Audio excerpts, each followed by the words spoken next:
firewall configuration, let's make you a Network Plus firewall expert going from zero to hero.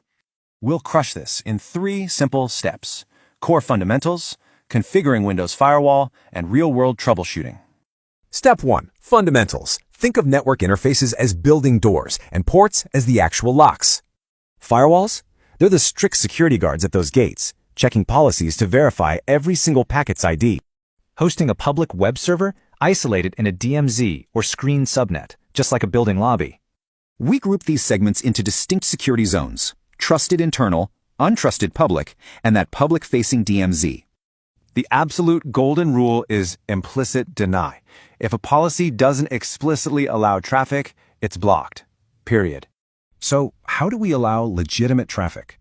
We configure access control lists to dictate exactly who gets in. Now, stateless firewalls inspect single packets independently, but stateful firewalls, they track the entire active connection. On to step 2, Windows Firewall. Surprisingly, over 95% of breaches stem from bad configs, not architectural flaws.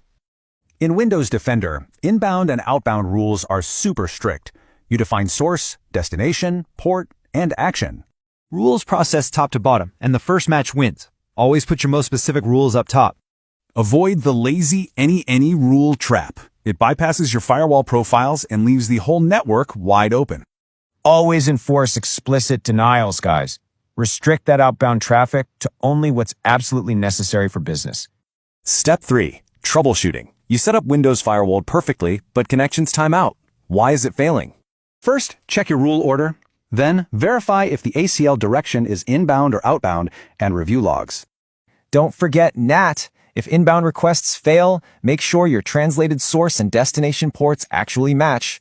Use Nmap to scan open ports and leverage hit counters to safely prune out old, unused rules. Firewalls are never set and forget. Audit your rules quarterly to clear out bloat and maintain vital compliance. You're now a Network Plus hero. But leave with this final thought. Who is actively watching your logs?